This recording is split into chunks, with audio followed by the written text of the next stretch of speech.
What's going on, guys? Goosey here again today. Now, another day in sunny California, 110 this weekend. Well, that's the least of my worries. It's still just really fucking hot. Speaking of heat though, oh boy. I know the last video came out a little late, like past the actual release of the fight between Meliodas and Escanor. But that's like my own fault, because I did record that on a certain day, which was the morning they were released, but I didn't get that video up to you guys until like 3-4 days after the actual fight. My own bad, my own bad. But what on earth? Like legit, what on earth? Because like Escanor in the middle of the day at exactly high noon for 1 minute is the most unstoppable being on the face of the planet.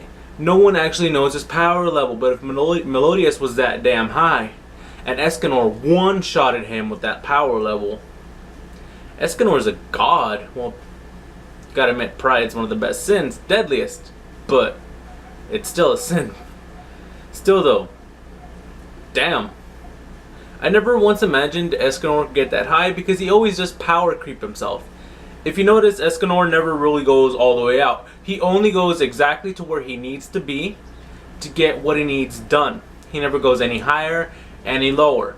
Like when he was facing one of the first 10 commandments, he didn't let his power level get crazy high. He only took it to, what would I say, maybe like 45,000, 50-ish at the highest, just to destroy the 10 commandment like it was nothing.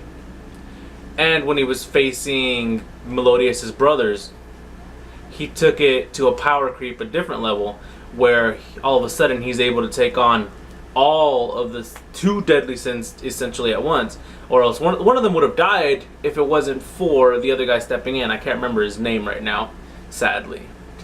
So then you realize how powerful is Escanor. I mean, if you sit there and think about it, Escanor hits levels of like, I'd have to say easily over 100,000, no questions asked, because Meliodas was 100 something thousand, I believe. If not, he was in the realm of 100,000 in his full Wrath form. So Escanor one-shots that. So I don't know, I'd predict Escanor to be maybe like 200,000, 300,000 midday, which means Escanor can rival the Demon King for 1 minute and 1 minute only.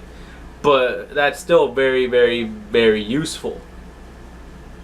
And well, the fact that they saved Elaine is pretty funny to think about, because, you know, instead of like killing the 10 commandments, they just purify her down to her smallest form and then trap her in a jar, like, you know, like Merlin's been doing. But I don't know, that right there kind of freaks me out a little bit, because Merlin keeping the 10 commandments, that's like the second one she captures, I believe. I'm not sure. So I feel like Merlin is going to have something to do with the last plot, like something really, really important.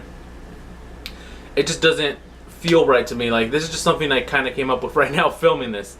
But I feel like maybe Merlin will betray the 7 deadly sins in the end. Because if you think about it, she's not essentially killing off the 10 commandments, she's holding on to them. And I feel like that has something to do with her, because she is the daughter of the Demon King. Just remember that.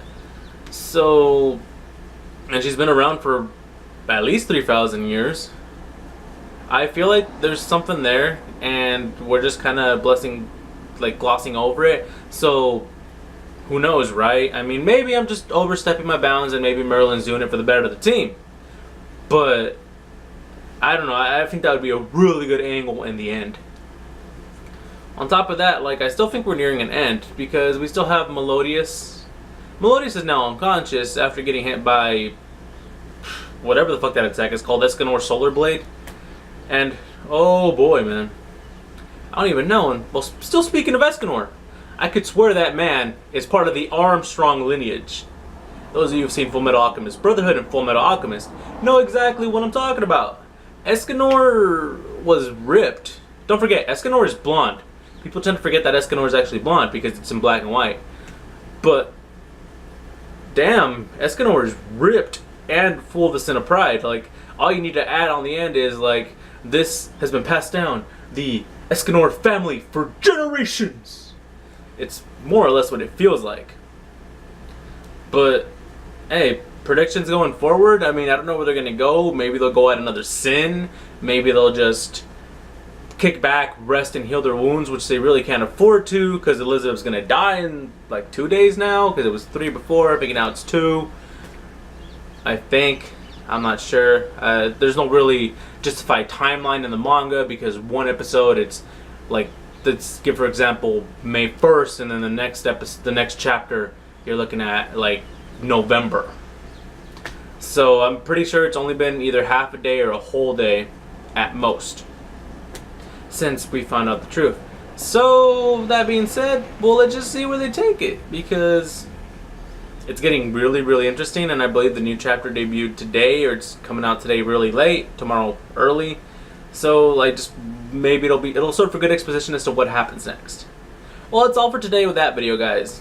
Later.